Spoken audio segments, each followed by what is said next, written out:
Welcome to it's kind of a unique special show that we're doing about raw food.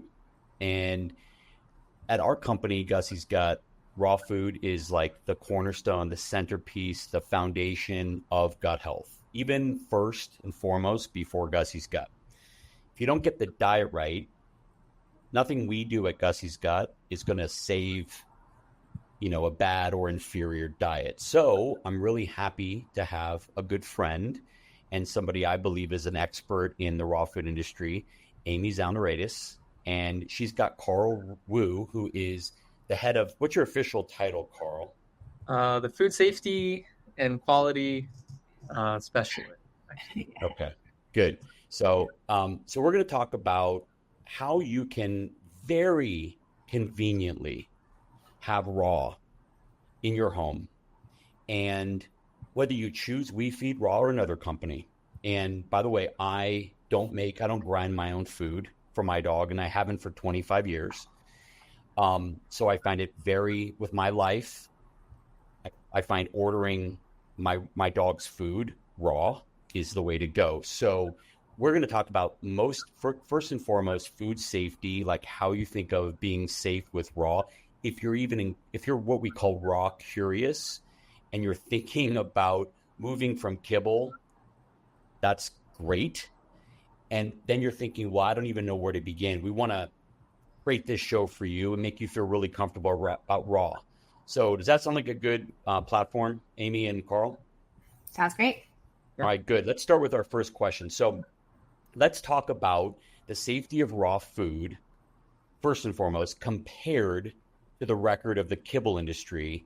So when people think about, well, what's safe? Can we just talk about that a little bit? Mm-hmm. Yeah, Carl and I were just talking about this earlier. There's obviously a lot more kibble produced than raw, right? It's really not apples to apples. Raw is still a sliver of the pet food market, the fastest growing sliver, but still a sliver. And kibble, people often think that kibble is, automatically a safer option, but kibble gets recalled for pathogenic bacteria quite frequently, right? For, E. coli, salmonella, listeria, those things happen in kibble companies too. So I don't really I know there's been I've heard the statistics, like 98% of the recalls for pathogenic bacteria in the last 10 years have been with kibble companies. And I don't know, I haven't fact checked any of this, but again, kibble is just produced at such larger levels than raw. I think the point to remember though, is that kibble is recalled for pathogenic bacteria. It isn't just a problem that the raw food industry deals with. And it's not specific to the raw food industry. I would say too, that when you're using a raw food company, you're going to find that, 99% of those companies have much higher quality sourcing, right? They're almost all sourcing from human grade USDA meats. They're almost all producing in a USDA certified facility. There's just a lot more stringent, sourcing and manufacturing with those companies. So when you start with quality sourcing, you're going to start with lower, I think, pathogenic bacteria than a lot of lower quality kibbles that are using feed grade ingredients, ingredients from rendered proteins, a lot of filler ingredients. You can get the aflatoxin problems from the, corn filler. So I think that if you are purchasing from a raw food company, the ingredients are just almost always going to be higher. Okay. Yeah. And I might just jump in there, when we're talking about food safety, as Amy mentioned, there's kind of the three main pathogens that we're talking about: salmonella, listeria, E. coli. Those are present in foods pretty much all the time, whether it's human food, pet food, and it'll be present in the raw ingredients and they'll be present in the final product as well. But when we talk about food safety, we want to take what was in the raw materials, that level of bacteria, and reduce that to an amount that's safe. That's virtually undetectable or so low that it's not going to cause any issues.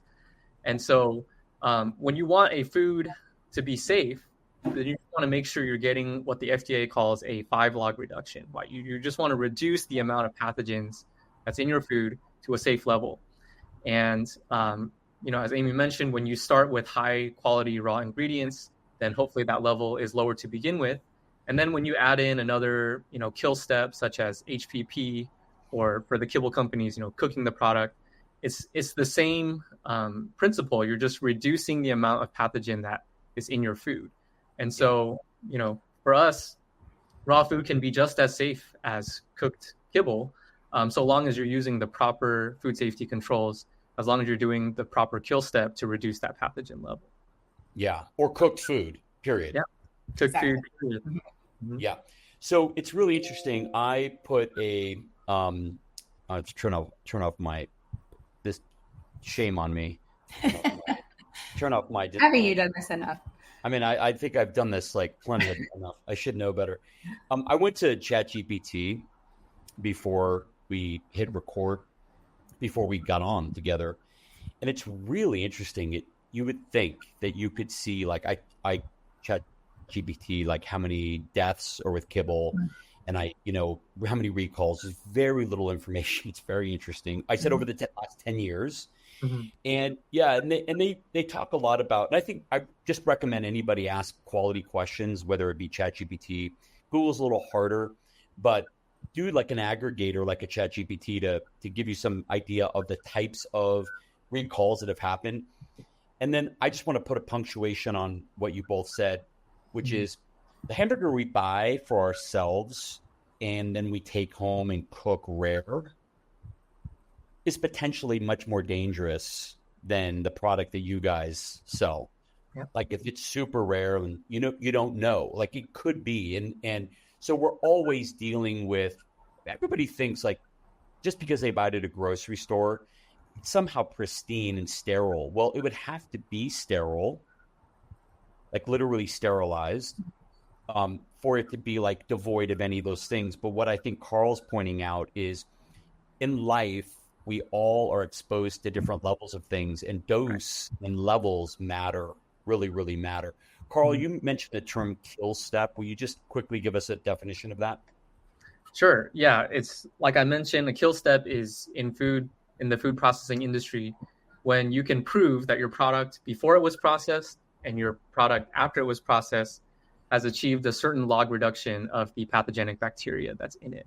Hey there, this is Rob Ryan. I just want to say how much we enjoy making this content for you here. And if you are enjoying it, would you like our video down below? And would you subscribe to our YouTube channel? It sure does help us get discovered by more people like you who need information like this. And also down below in our description, the top link is to our trial pack. We hope you'll order one for your dog so your dog can have fermented superfoods that give them nutrition like they can't find anywhere else. Hard to get nutrients that are easily absorbed. Thank you very much. Now back to the show. So what basically, can I just like simplify? What you guys do is like what the grocery or like a ranch does to prepare hamburger. You're taking big chunks, you're grinding it down and packaging it. It's very similar, right? Mm-hmm. It's the same sourcing. I mean, again, it's human grade USDA. It's going through a USDA certified facility. I mean, obviously we're making it to be fed raw and we're adding bone and we're adding organ and, but it's the same meat, but it's going through the HPP process. So there's another step after it's all ground together. And that HPP process is, people often wonder about the packaging because they, we only use BPA-free plastic in the packaging. So no BPA chemicals are like leached into the food when it goes through the HPP process. But when people hear HPP, they often think it's like some like really, unnatural, chemically, process. But it just sounds like it might be, but it really is considered all natural because you don't use heat, you don't use chemicals, you don't use any non-natural additives. It's literally using pure cold water at extreme pressure to inactivate these pathogens. And I always say, used ubiquitously throughout people food. It's used on baby food. It's used on meat, fish, soups, jellies, hummus, salsa, anything ready to eat has been HPP. We probably all this week eaten HPP food and not known. So it's really an amazing tool. And, without getting into like the philosophy of, can dogs handle bacteria? I mean, of course, we know that dogs can handle bacteria far better than humans can, right? They are designed to process raw meat, but we're a business that needs to adhere to the rules, right? And there's a zero tolerance policy for pathogenic bacteria in pet food. Mm-hmm. So if you're not using an effective kill step on your food, you're going to have issues and you're going to have recalls. And, even with an effective kill step like this, it doesn't mean there's 0% risk, right? There's always you just have to do the absolute best you can do, which is what we do and try to do. But you can't be, I would say, careless about it, or, a test and hold method is really just relying on luck.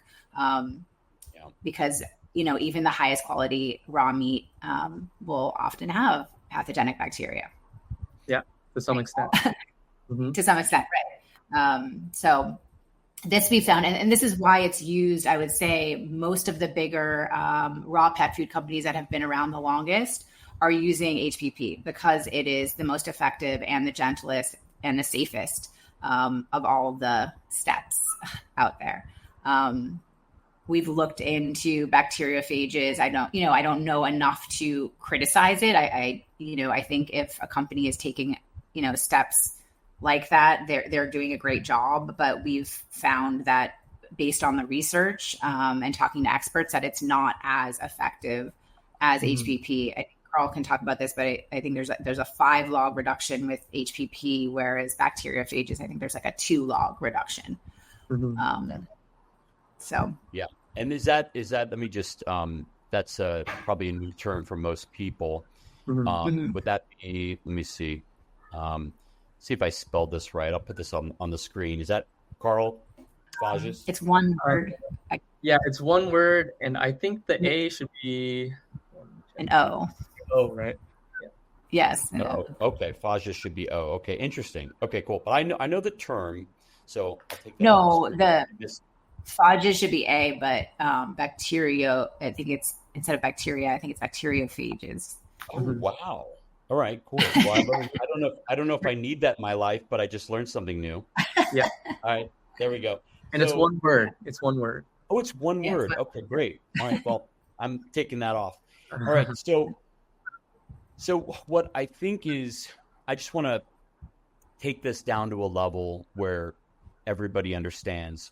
Mm-hmm. So there's lots of detail in here, but really what's important to remember is, if you're buying off a grocery store shelf from like a horrible slaughterhouse, like a industrial farm, you have, I think, an exponential larger amount of risk than like a really, really great healthy farm. Okay, so we'll just start there. And what you guys do, and by the way, all that in your grocery store we know is USDA. And right, is it FDA inspected? Depends on the type of food. Yeah. Depends on the type of food. Okay. Mm-hmm. So that's already USDA, and that's what you guys buy. You guys buy USDA meat. So equal. What you guys are doing in the process of grinding it and packaging is you're adding this step in to minimize the bad bacteria without necessarily harming the good bacteria, because there's good bacteria.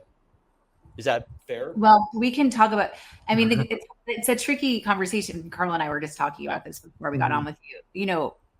There's not a lot of probiotic bacteria in raw meat. I mean, unless you're feeding green tripe or something. So really what to focus on is the fact that you're feeding a biologically appropriate diet, right? A raw meat-based diet. When you're doing that, you're helping your dog's gut microbiome. They then create the good bacteria based on that. Right. So it's more focusing on the nutrition that you're feeding. So if you're feeding a kibble diet, for example, that promotes unhealthy gut bacteria. Yes. But a raw meat-based diet is already going to promote this healthy gut bacteria. But they're, based on, we've done a lot of,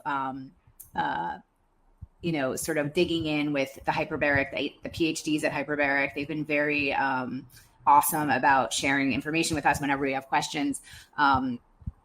And really, it's done a lot of studies and seen that HPP is not degrading the nutrients. It doesn't change the taste or the palatability, or, I mean, it's really, especially because of the time and the whole time and the pressure that we're using. I think I have to dig into this more, but I think a lot of the critics of HPP, there were studies out there where there's, a whole time of 60 minutes or longer, or, the pressure is much more intense than what we're using. So it does matter, I mean, how long the whole time is.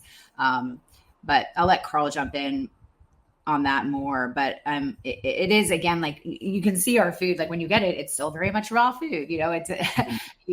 If you ate it yourself, you would probably get sick, right? Like, it still has, it's not a dead food. It still has all of the enzymes of interest intact.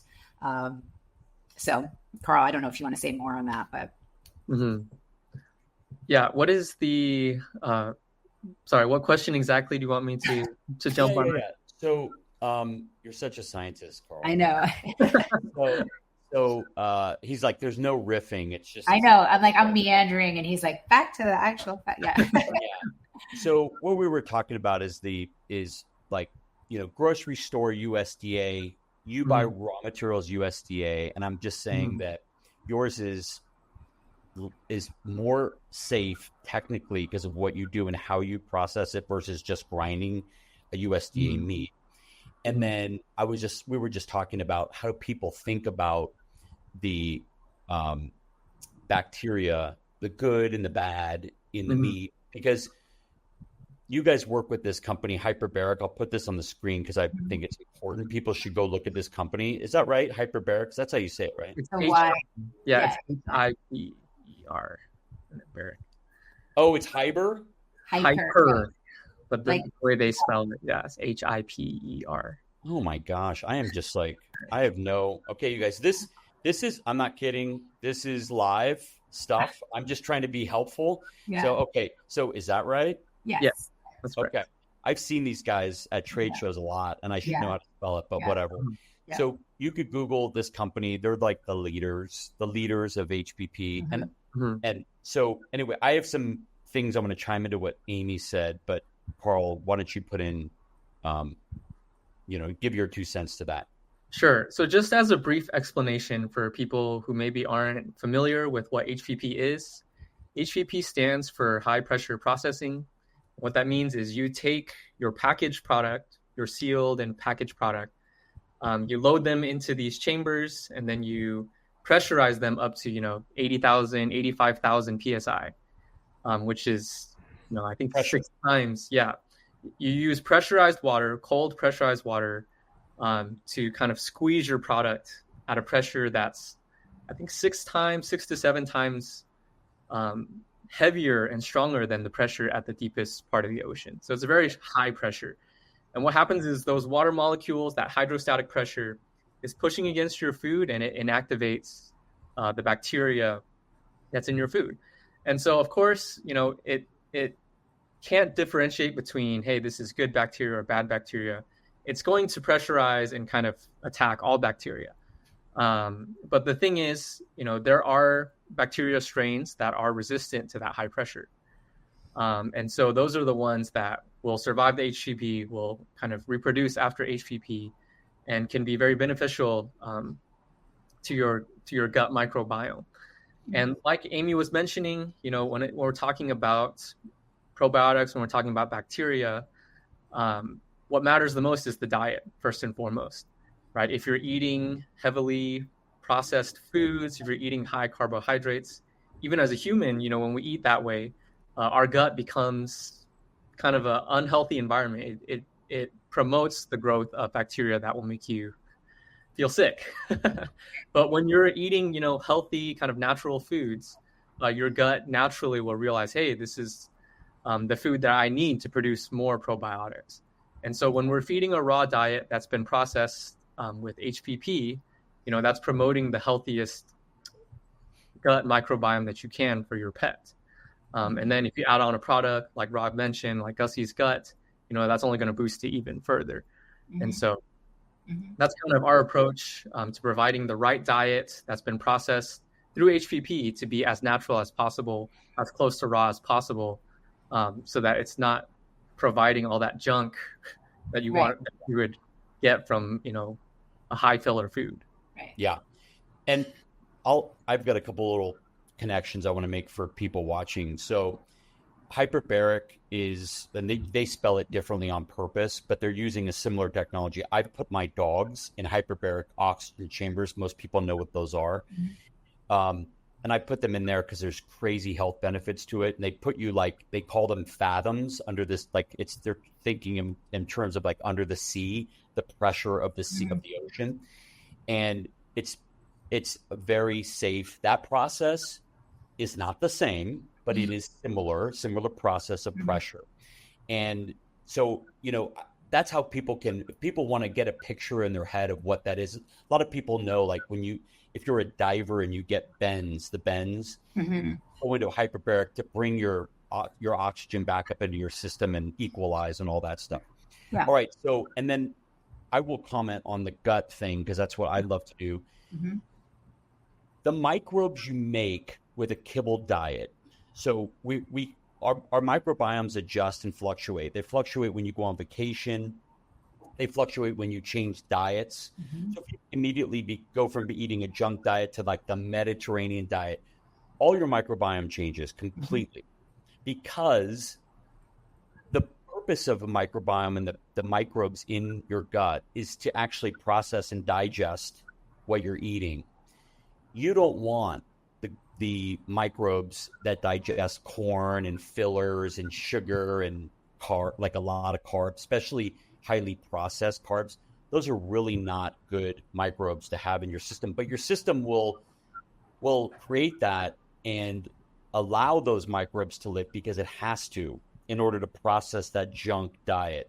So I love what Amy said and how she said it, which is this is a species appropriate diet. And what they're doing is making it easy for people to achieve that because it isn't if you grind it at home, grind food or whatever, or, sit with a cutting board. I've seen videos where people are like, it must take 3 hours to meal prep with their 3 or 4 dogs. I'm like, whoa.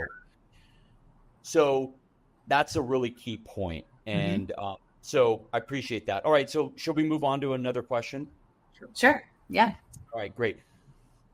So you mentioned, Amy just touched upon it. There's different ways to achieve this food safety. You talked about your way, other, macrophages, and then bacteriophages, sorry. Yeah.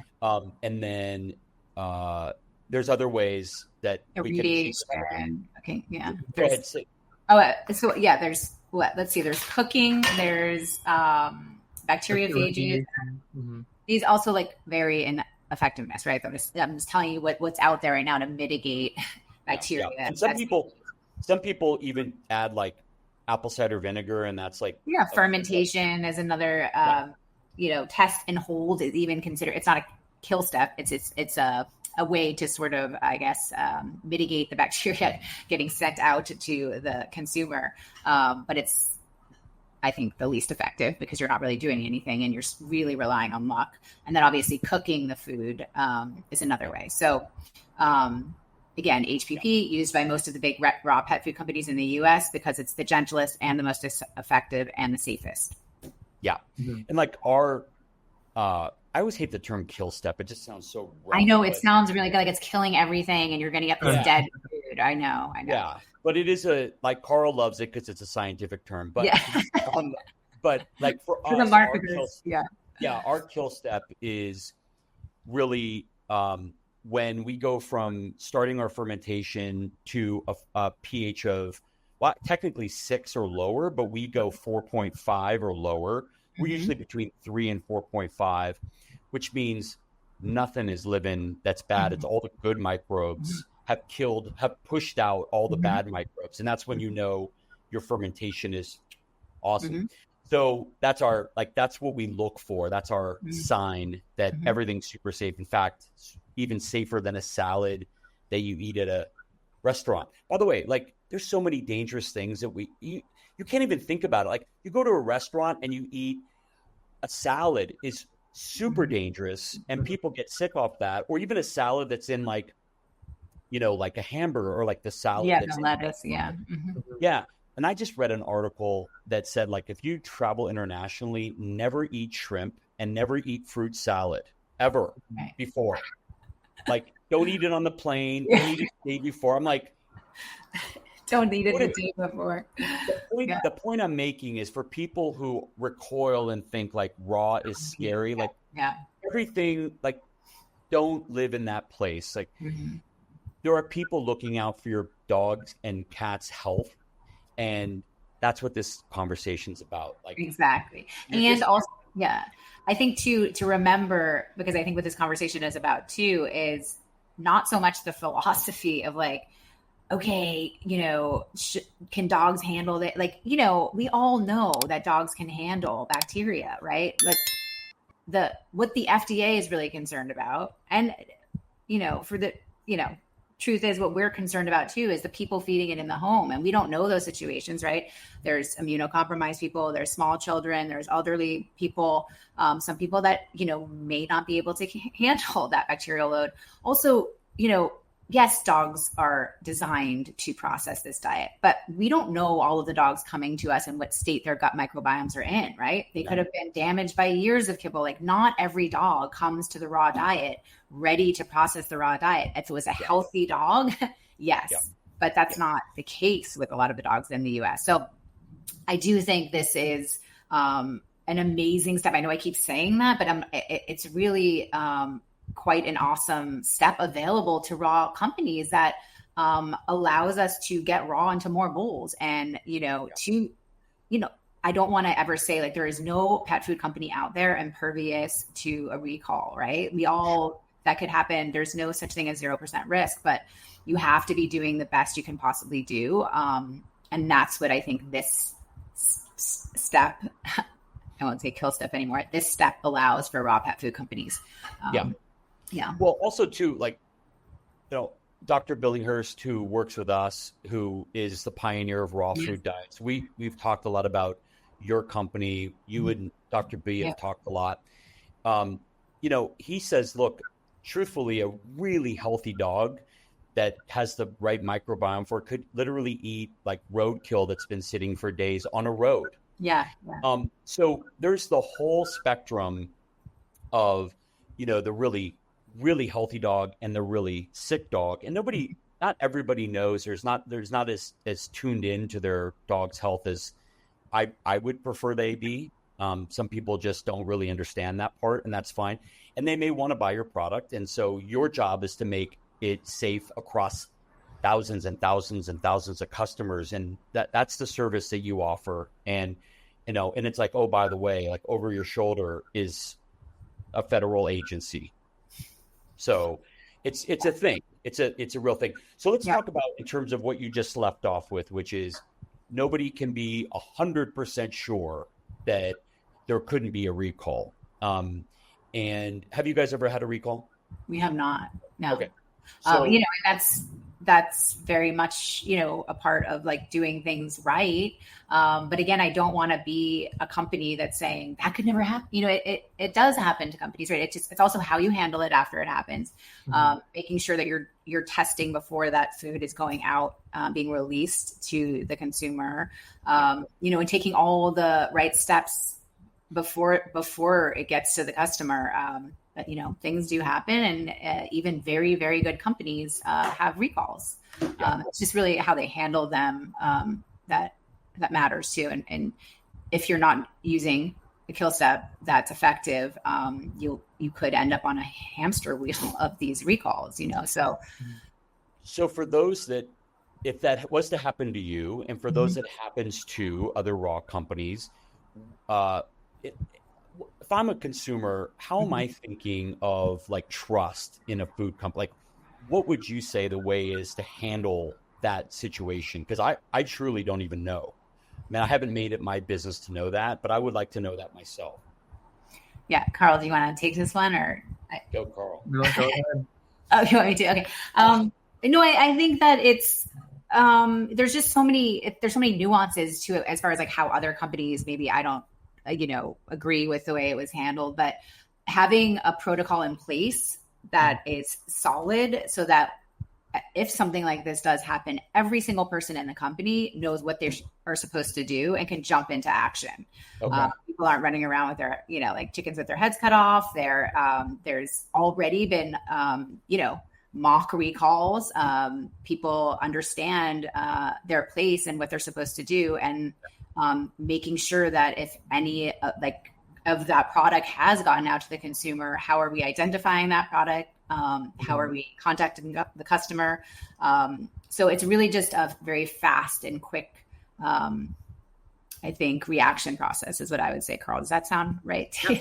Carl's the one who basically here. So when we talk about, having a quality management system in place for your company, one crucial element of that program or that system is to have a recall program.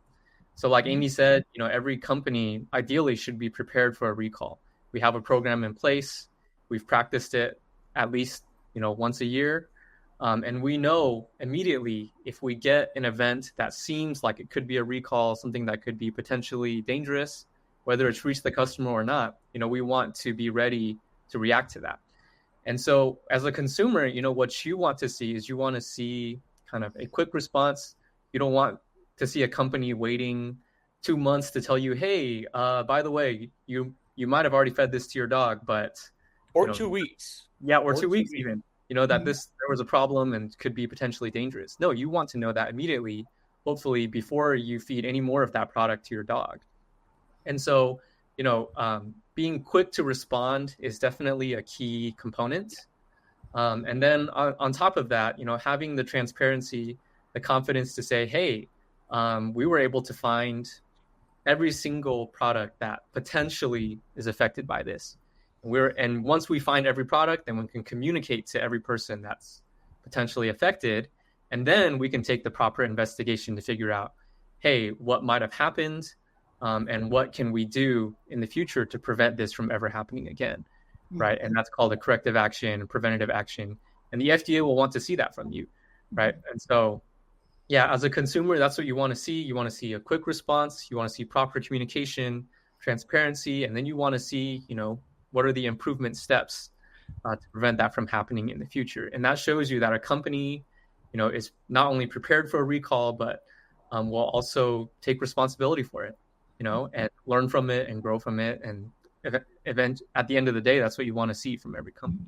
Because nobody's perfect. No process is perfect. No product is perfect. But we do the best that we can to make it as safe as possible. And we learn from every opportunity that we can. Yeah, that's great.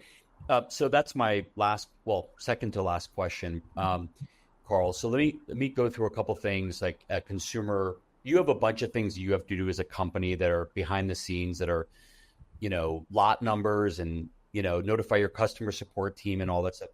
But I think more important for the retail consumer that you guys have is like, do you post it on social media? Do you email those people? Do you call them? Do you, I guess if you deal with pet stores, which I don't think you guys do, you call the pet stores, you email, like, talk about the messaging. What do you guys have in place?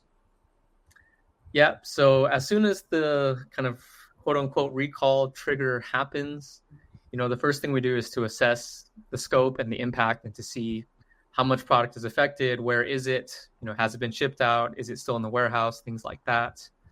And then the communication would go to kind of 3 channels. So of course, number one, to the manufacturers and 3PLs that are involved. We want to make sure that everyone's on the same page, aware that this has happened. Yeah. Don't ship out any more product, and start investigation. The second thing is we want to communicate that to the FDA so that, they can take their steps to alert the public if needed, or, send someone to take a look at the product, the facility. And then number 3, of course, communicate to the customers who might be affected. So it really depends on the situation. Is it going to be posted on social media? Is it going to be sent directly to the customers? Is it going to be both? Probably it will be both in most cases. But it just really depends on the situation. In some instances, maybe the product hasn't been shipped out. So that would be a different response than what has been shipped out. Right. So. Right. Cool. Yeah. And then, Amy, did you have anything you wanted to comment on that? No. I mean, I think, it's definitely everything Carl said. It's just really being open and transparent with the customer, not waiting, having the steps in place before it happens and being prepared is, I think, the key here, right? Is so that there's not panic, there's not people not knowing what to do. So that's what, as Carl said, we've practiced and very much have a system in place. What I want to ask Carl is like those, you outlined those 3 steps. Mm-hmm. Let's assume it's your effect. So you've decided there's something that rises to the occasion of an official recall. Let's just assume, and it's affected like 100 customers. Okay, whatever. All right. So give me the time frame from when the time you realize that to you reach out to those 100 customers. 24 hours actually is what we shoot for. Thank God. Okay. So in my brain, of my dog loving brain, I'm like, how long does it take these people to get their act together? Right. Mm-hmm. Like I would ask that of my raw food company. Sure. And so I think that's a really key question for everybody to drill into. And then that would be like, for you guys, you're direct to consumer, you're not at pet stores. So would you know those emails of that lot number and those people? Yeah. Mm-hmm. Yes, okay. Absolutely. Yeah. Absolutely. Okay. Mm-hmm. So that's a nightmare thinking about how that all works, but you guys have figured that out. So yay to you. And so that's a key thing, like, reaching out to customers lightning fast and saying, hey, we're concerned. Then what do? You issue a refund and you send them out another lot number? Yeah, that would be the typical response. We would let them know the situation and then advise them. Say, throw it away. To their product, feed this product to their dog, throw it away, and issue a refund and send a replacement. Yeah. Mm-hmm. Yeah. Okay. Yeah. I might just cook it really good, feed it, and take the refund. We can't stop you from doing it. Right. Exactly. What you don't need to know what I do. All right. Yeah. So all right, that's great. So my next question, I think, Amy, I'll put you back in driver's seat here. So tell us what makes, as far as a company that provides the service you provide, tell us what makes your product. I will use the P word, premium. So tell us what makes yours premium, just like in the big scope of raw delivery companies. Yeah, I mean, well, we talked about this earlier, only using, human grade USDA. We have a very high meat content. So we don't add, any fillers to our food, and not to call fillers, fruits and veggies fillers, right? But I think sometimes in higher percentages, they can be, if you're adding a lot of fruits and veggies to your mixes, then that's cheaper than using meat. So we are including muscle meat with the connective tissue and fat, organ meat, all of which is secreting organ, and then finely ground raw meaty bones. And then, essential vitamins and trace minerals are added in there too for full and proper nutrition. All of this has been carefully formulated with the PhD nutritionists that we work with on a regular basis. It wasn't just like a one-time formulation. We're constantly testing to make sure we're meeting our label claims and the guaranteed analysis, and working with that PhD nutritionist closely to make sure everything is what we say it is. We're all for DIY. We're all like, I don't want to talk badly about DIY raw. And I know that's, Dr. Billinghurst is, and more power to those people, right? I think it's hard for the average person to get that right. Not only is it time consuming and labor intensive, but it can be hard to get those meals right. So we're offering a service to a lot of people that want to feed raw, but have no interest, time, or energy to do it like that themselves. Getting a complete and balanced, high quality, high meat content, like probably the highest meat content of any of these pre-made companies out there, delivered to your doorstep. All you have to do is thaw and feed is a pretty amazing service, I think. It's not an easy company to run, but it makes it very easy for someone who wants to feed raw. So DIY raw, can you go and source like very high quality meats and make it yourself and not have to worry too much about bacteria? I mean, there's people out there that are doing a great job doing that. But as a company, we need to make sure that we're, supplying a very safe, high quality product. And we need to make sure that we're compliant with, FDA's rules, which is that you can have 0 pathogenic bacteria in your pet. So it's always funny to me when people push back on any sort of kill step on the companies, because it's like, we don't really, what is the option here, to not follow the rule and then have a recall, because that's what will happen. So, well, it just gets to back to the point you're making, which is, look, literally hundreds of millions of dogs are eating kibble. Yes. It's a huge audience. It's a huge market. Yeah. If you're even going to make a dent in the health of these animals, you must be, you cannot rely on DIYers. No. Not possible. Not possible. It's like literally impossible. I mean, it's even intimidating. Our product can even be intimidating to the kibble feeder. So, I mean, I can't imagine. I am a co-founder of a raw dog food company. I seriously don't think I would be doing DIY raw if I didn't have this company. I would probably be feeding another. So it's just, I mean, I definitely would be feeding raw, but I just wouldn't be doing it myself. I don't have the time or even interest really to do DIY raw in my own kitchen. So I think it's a really, it's the best way to get raw into more bowls. And like, as you're saying, Rob, to even try to compete with, the behemoth kibble industry. Yeah, no.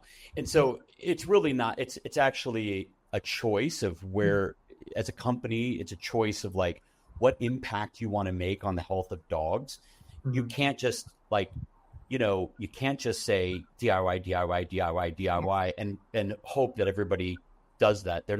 That's not, I do DIY sometimes, especially when I travel. And I'm super comfortable with it. I've been doing it for 25 years and it's fine. Yeah.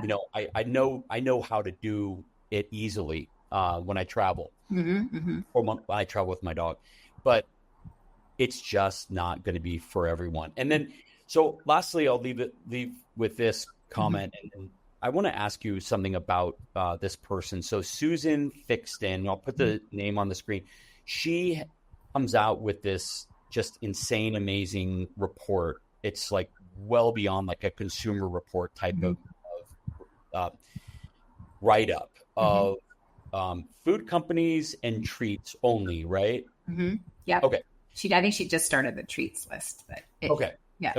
So she, as far as I'm concerned, it's like the platinum standard of this is a completely non-biased, I mean, she's no BS at all. Yeah.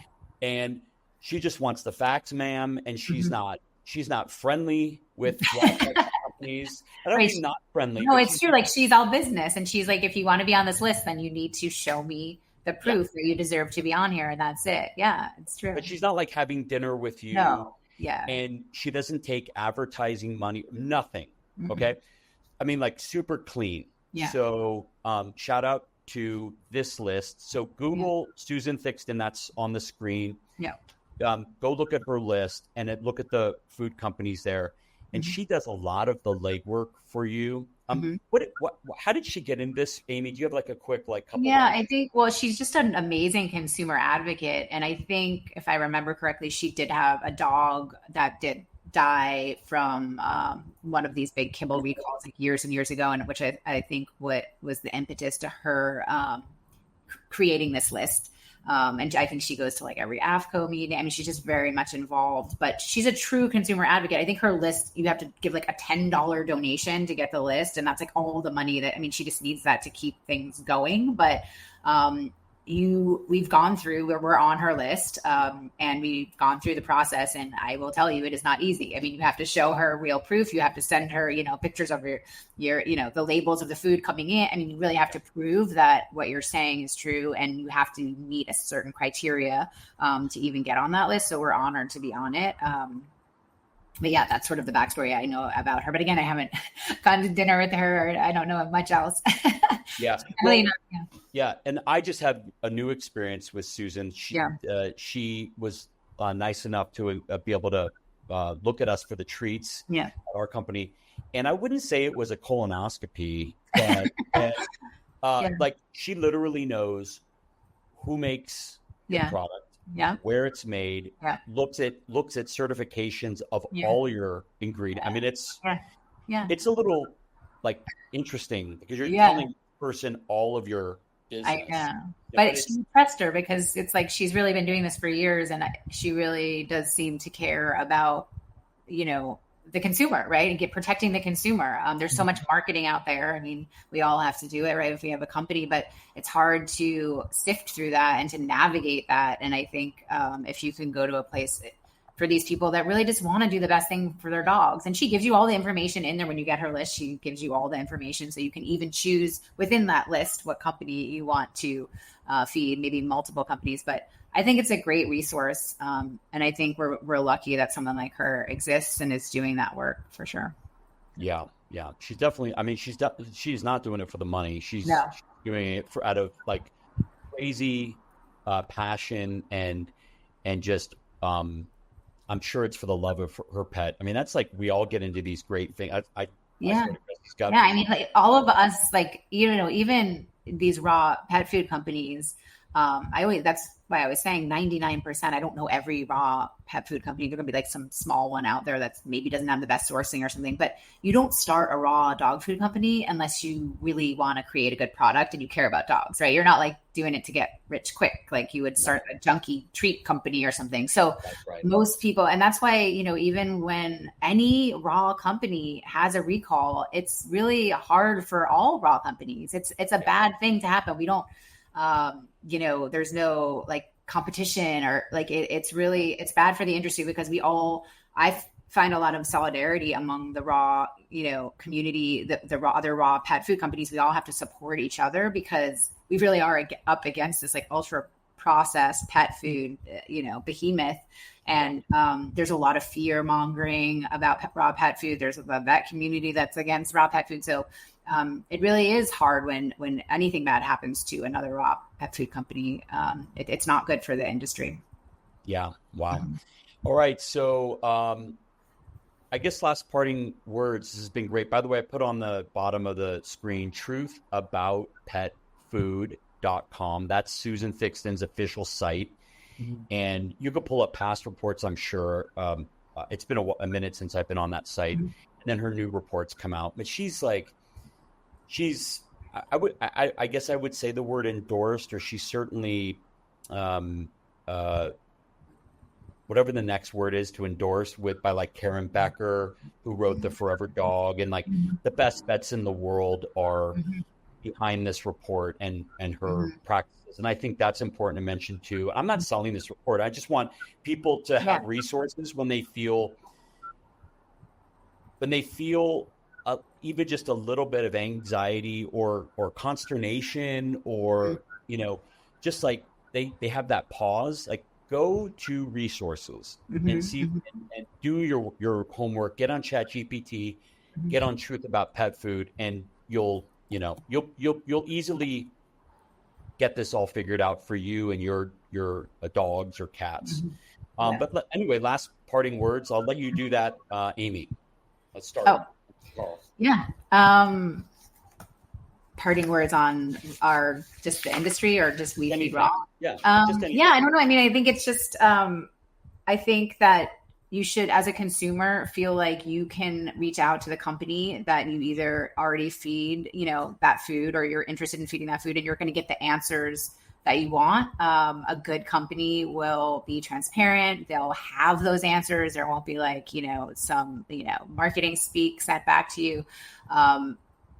We're very hands-on with our customer. We Feed Raw feed this food to our dogs. Like this is like a full, like everyone believes in it wholeheartedly. Every single employee here is feeding this food, and even our family of, the employees and my friends and family, like it's an amazing sort of like constant focus group that we have internally, but we believe in this. And so we are very close with our customers, and, it's the type of customer that we have. they're not the average pet parent. They have very high standards for their dogs, and they want the best for them. And so we understand that, and we're the same. So I think that when you're looking for a pet food company, make sure you get that feeling. Make sure you feel like you can ask them questions when crazy stuff is going on in the pet food world. Even with some of the recalls recently that have been happening, we've had definitely a huge uptick in people asking us questions. What's our safety protocol? Like, how do I make sure that this food is safe and not going to make my dog sick or my family sick? So, and we've answered them all. And we understand, like, if I was just an average consumer, I would be asking the same thing. So it's very important to us to always have that sort of hands-on approach with our customers. That's great. How about you, Carl? Yeah, and I would just say, raw pet food, it's not necessarily for everyone, but I would say I've seen with my own eyes, and I've heard stories from many people that I know, feeding raw pet food and complete and balanced raw meal to your dog. Yeah.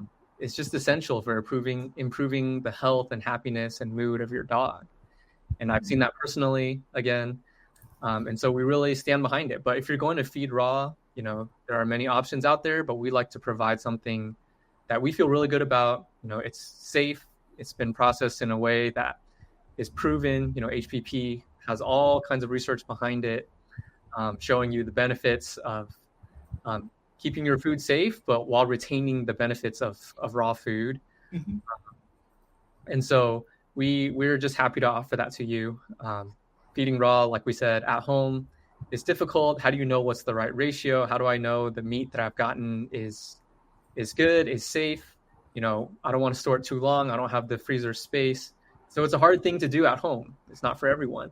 But if you would like to feed raw to your dog, if you'd like to see the benefits that it can provide, we're very happy to provide that in a way that's convenient, that can be shipped to your house, that is complete and balanced, and that is safe. And so we just want to offer that to people who are interested in providing that for their dog. I'm going to have to bring Carl to the marketing team. I was going to say, I didn't expect that to come out of a scientist's mouth. I know. Wow.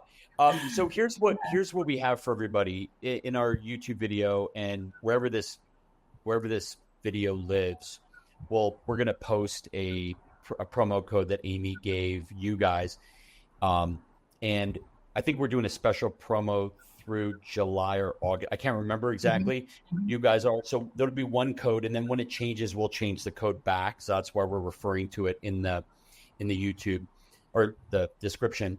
Mm-hmm. And if this is something you're interested in trying, you guys, go with somebody you trust that will do the best to make sure that this gets to your door safe. And then if there was anything ever in the back of your mind where you're afraid because you've read something from another company had a recall or whatever, a company that will handle it the right way. That's the big thing I wanted to bring these two on here for, because I'm very impressed with the amount of work that, Amy didn't know a thing about this industry way back in the day. Her sister started the company, didn't know a thing about it. And now they've got a Carl, and they're more than Carl. They've got a whole entire team that's dedicated to all this. So, and your support team is insane. It's great. I've met all of your support team for other stuff that we've done together. So anyway, go to Refeed Raw, go to look at the promo code so you guys get a nice discount if you want to start looking into this. And they have treats and they have all kinds of cool stuff for your dog. Make it really easy for you to ship it right to your home in a box with like dry ice or something. It's dry ice, right? Yep, dry ice and a cooler that's dissolvable, compostable, totally eco-friendly. We worked very hard on our packaging. It's, we've been getting through the summer months, I think, pretty well. It's always hard when it's like 110 and you're shipping raw fish, but we're doing it. Yeah, right. Customers in Las Vegas are like, really? It's going to be 120 Arizona. Yeah, Arizona. Yeah. All right, everybody. Okay. Thanks for watching so much. Amy, Carl, Thanks. Thank you. Thanks, Rob. Thank you, Rob. Bye, everybody.